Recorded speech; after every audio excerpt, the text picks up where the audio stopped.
Narito na ang mga malalaking balitang Central Luzon ngayong araw. Nasa 40,000 manggagawa sa pribadong sektor isinama sa priority master list para mabakunahan. Mayor Edwin Santiago hinimok ang business sector na sagutin ang COVID-19 vaccine ng kanilang mga empleyado. Labor groups nanawagan sa mga LGU na huwag haluan ng politika ang vaccination program. At Sir Optimus International at Tomasinong Kapampangan magbibigay ng COVID-19 vaccines sa 100 Fernandina.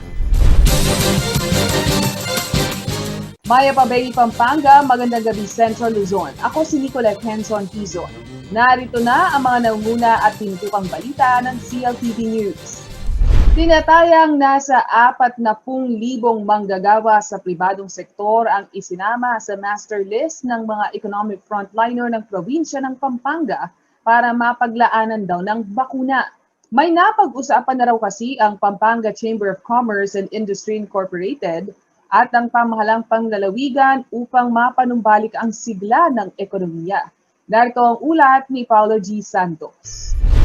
Pumapangalawa sa mga probinsya ng Central Luzon ang Pampanga na may pinakamaraming registered business na nasa 26,000 na kumpanya ayon sa Regional Social Economic Trends Report ng Philippine Statistics Authority ng taong 2018.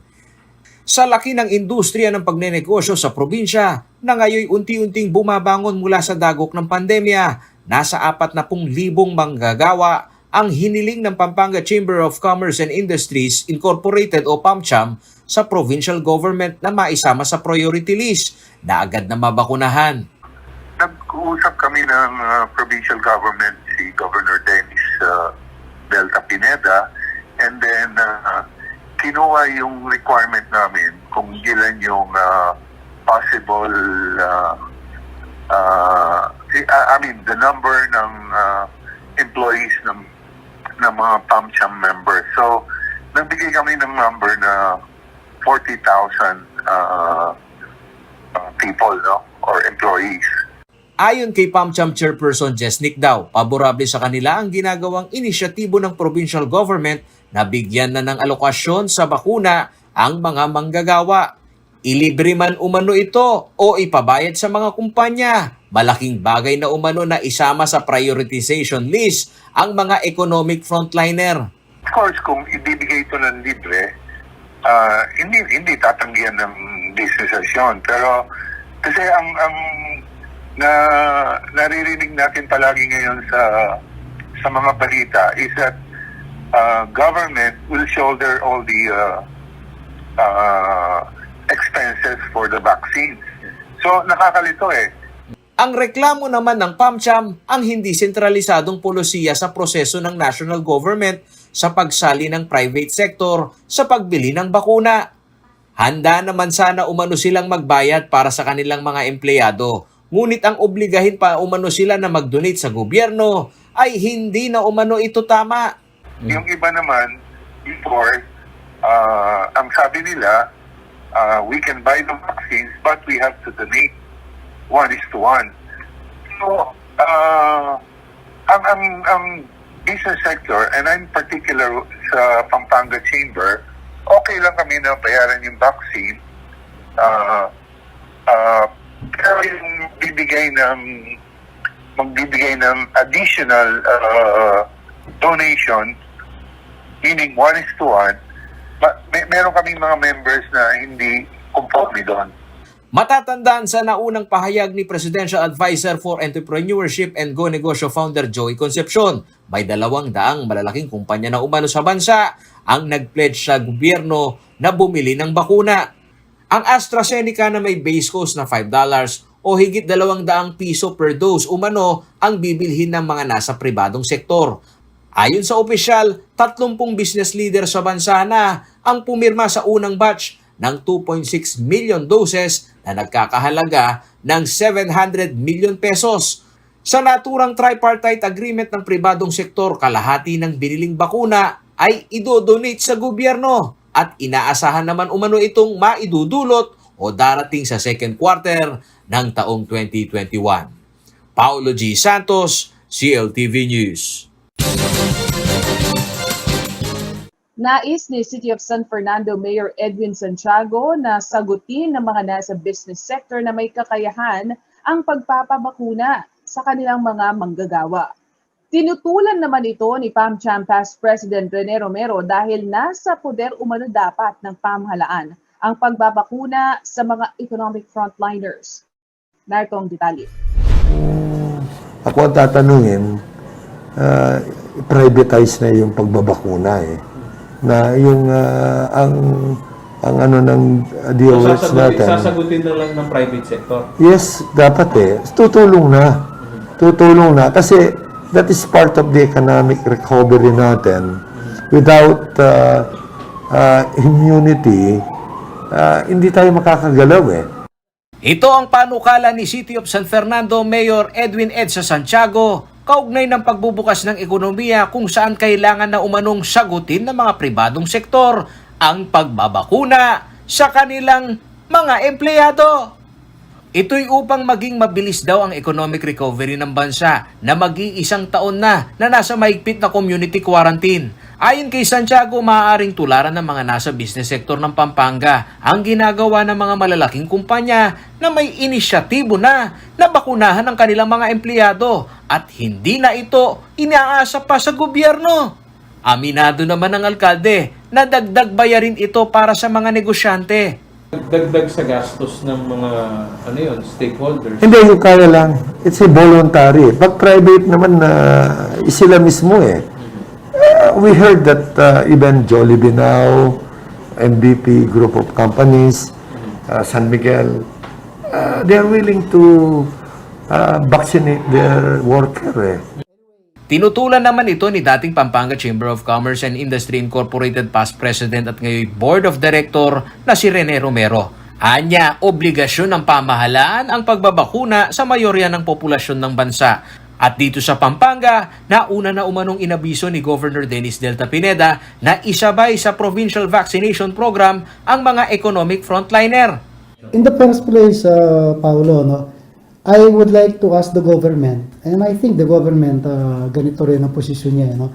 Yung mga employees of the business are also frontliners. Kapag ka ito hindi sinama doon sa mga maunang mabakunahan, hindi kami makakasabay sa economic recovery. Sa perspektiba ni Romero, nakasalalay sa magiging suporta ng lokal na pamahalaan ang industriyang bumubuhay sa mga manggagawa sa Pampanga. At dapat sana ay hindi lamang ito limitado sa mga residente ng Pampanga, kundi sa mga essential workers na dito namamalagi sa probinsya. Ang nabanggit niya sa amin is that ang business sector kasabay ng mga frontliners. Para frontliners din sila. But ang tanong is that yung bang hindi taga barangay kasama doon sa survey. Ang pakiusap namin is kahit hindi siya taga doon sa barangay isama. Samantala, nilinaw naman ng Department of Labor and Employment o DOLE na wala pa silang naibalangkas na batas para sa compulsory vaccination policy sa mga pribadong kumpanya, gayon na rin sa mga government workers. Habang illegal rin umano at walang basihan na maging grounds ng employer na sibakin ng empleyadong tumatanggi sa pagpapabakuna. Sa hiwalay na report na lumalabas sa pahayagan, ang pinakamalaking trade union ng mga manggagawa sa bansa ay may intelligence report na may mga pribadong kumpanya ang nag-uubliga sa mga manggagawa na magpabakuna at may pagbabanta rin umano sa mga yon na kung tumanggi ay marireassign sa ibang posisyon. Paolo G. Santos, CLTV News. Sa pagbabalik ng CLTV News, labor groups nanawagan sa mga LGU na huwag haluan ng politika ang vaccination program. At Sir Optimus International at Tomasinong Kapampangan magbibigay ng COVID-19 vaccine sa 100 Fernandina. Magbabalik ang CLTV News.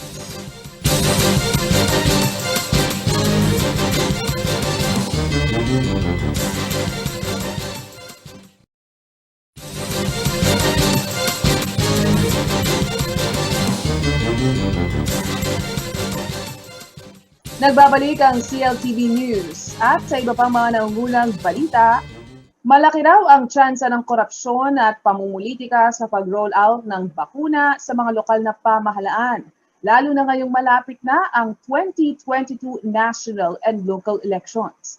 Hamon ng labor group sa gobyerno magkaroon ng polisiya, partikular na sa mga obrero na hindi botante sa lugar ng mga economic zone na tiyaking kasali sila sa pagsusumite ng master list ng mga mababakunahan. Narito ang ulat. Mahalaga ang partisipasyon ng mga lokal na pamahalaan sa pagtukoy ng mga benepisyaryo na nasa prioritization list ng national government sa pag-roll out ng bakuna laban sa COVID-19. At sa pangamba ng labor group na kilusang Mayo 1, sakaling umabot pa sa campaign season ng election 2022 ang pagbalangkas ng mga prioritization list ng mga benepisyaryo, ay baka umano magamit pa sa pamumulitika ito ng mga opisyal ng lokal na pamahalaan at maging ang national government. At malaki talaga ang posibilidad na gamitin nga ng mga politiko ito na kapag ikaw ay debutante, wala kang bakuna. Isa sa pinaka-vulnerableng sektor na maaaring makompromiso umano rito ay ang nasa uring manggagawa na dayo o hindi botante sa isang lugar. Sa mga manggagawa na nasa loob ng zona, kalakhan dyan ay dayo. Kung kaya't ang may mayor na responsibilidad dyan ay yung mga pabrikang kanilang pinapasukan at sekundaryo yung kanilang komunidad na inuwian upang matiyak na sila ay magkaroon ng resistensya sa patuloy na paghasik ng lagim nitong COVID-19 at ang iba't ibang variants na sumusulpot sa kasalukuyang panahon. Hiling din ng grupo na sa pagpasok sa tripartite agreement ng mga private sector ay kailangang bantayan ng gobyerno ang nasabing sektor sa pag-administer ng vaccination program sa mga empleyado nito. Ang pag-administer niyan ay free, no? In fact, ang isang na pagkalaman namin ay may karapatan silang mag-procure, although ang may control sa procurement ay ang gobyerno mismo, at sila ay binibigyan ng advisory na mag-donate ng kalahati ng kanilang procurement.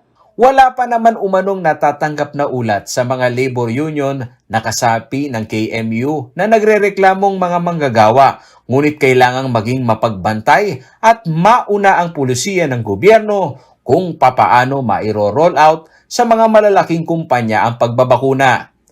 Samantala, ilan sa mga manggagawang nakapanayam ng CLTV News ay pabor na magpabakuna, ngunit sa kondisyong huwag umanong ipataw sa kanila ang gastos. Shoulder ng company kasi syempre kung expenses pa naman din sa amin yun, syempre paano naman din kami tinake na namin yung own risk nung nagtratrabaho kami, syempre kailangan naman bigay din na rin yung para sa amin. Habang ang ilan hindi naman namimili ng bakuna basta libre at ligtas lamang umano ito sa kalusugan. Importante libre yung pagbabakuna. Hindi naman po afford ng mga tao. Baka pwedeng libre na lang po. Paolo G. Santos, CLTV News.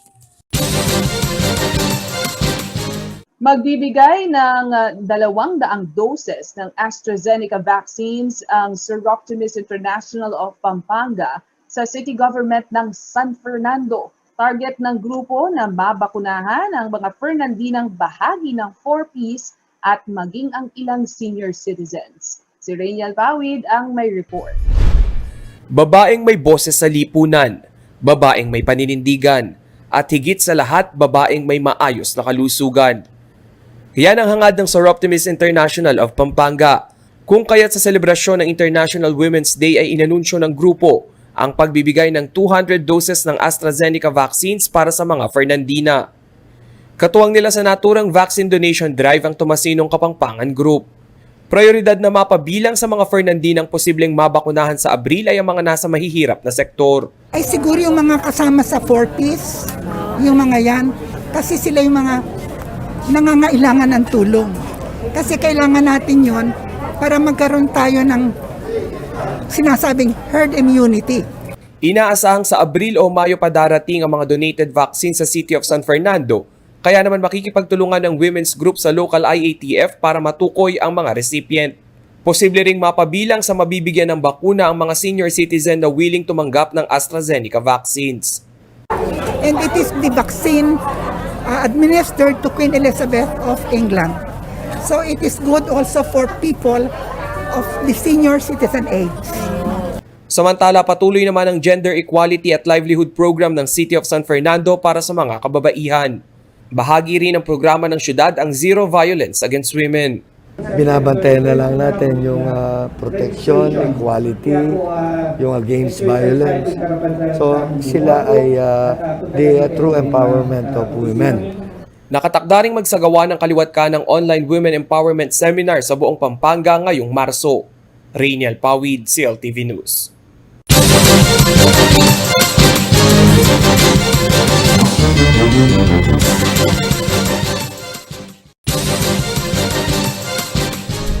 Sa pagbabalik ng CLTV News, informal workers pwede nang mag-avail ng Pag-ibig Housing Loans. Manatiling nakatutok, magbabalik ang CLTV News.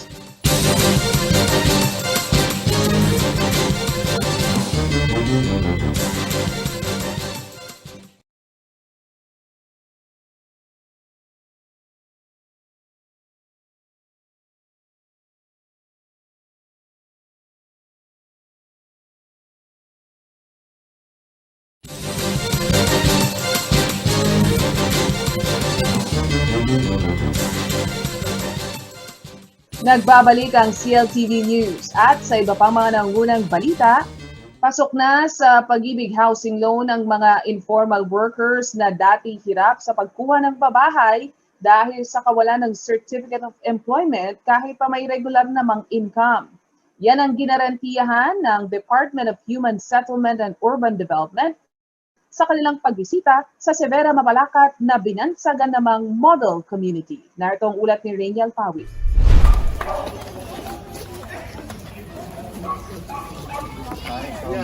Sa pagbisita ng Department of Human Settlement and Urban Development sa Severa, Mabalacat, inanunsyo ni Housing Secretary Eduardo Del Rosario na maaari nang kumuha ng housing loans ang mga miyembro ng Pag-ibig Fund na bahagi ng informal sector. Ang informal sector ay ang mga miyembro na hindi employed subalit may regular na income gaya ng mga driver ng jeep o manininda. Naging balakid kasi sa pagkuha ng housing loan ng mga naturang manggagawa ang kawalan ng Certificate of Employment at payslip na mula sa mga employer. Maaari na mag-apply ng housing loan basta't may maipakita lamang na proof of income at certification mula sa kanilang local government unit. Dahil sa bagong regulasyon, mabilis na naibenta ang mga housing unit ng Westchester Realty Corporation sa Mabalacat, Bacolor at Angeles City. Within the year, wala nang pangbangan to. Number 1 na kami dito po sa Region 3. But this will only happen sa tulong po ng Pag-ibig Fund. Kasi po kung wala sila, how can we financial buyers? Bihira po naman nakaka-afford ng cash. Itinuturing ding model community ng gobyerno ang Severa dahil kumpleto at malapit ang naturang housing project sa mga essential establishment gaya ng eskwelahan, simbahan, pharmacy, supermarket at Clark International Airport. Napakaganda ng ginawa ng Severa. Nagpagawa ng eskwelahan dito in coordination with DepEd para hindi na lalabas ng subdivision yung mga bata. So ito'y napakagandang model at ito'y nakita ko lang dito sa Severa. Bukod sa pagiging malapit sa paliparan, mabilis din ang paghahanap ng trabaho sa loob ng Freeport na may higit 1,200 locators at 20-minute drive lang sa Severa. Kaya naman base sa projection ng Housing Department bago matapos ang taon, ay fully occupied na ang mga pabahay ng Westchester Realty Corporation. Pag ito na-tie up natin sa development sa Clark, mag-o-open ang airport, marami ng locators na pupunta. Baka by end of the year, fully sold out na yung mga units dito. Sa kasalukuyan, nasa 5,000 housing units ang dinedevelop ng Westchester Realty Corporation. Rainiel Pawid, CLTV News. At yan ang mga balitang nakalap ng CLTV News. Para sa karagdagan pang detalye, maaari niyong i-follow ang aming social media pages at CLTV36Official, at CLTV36News, at CLTV36. Kung nais niyong balikan ang mga programa ng CLTV, maaari niyong bisitahin ang aming YouTube channel at CLTV36Official at ang aming website, www.cltv36.tv. Kasama ang buong puwersa ng CLTV News and Current Affairs. Ako si Nicolette Henson Quizon. Maraming salamat at magandang gabi.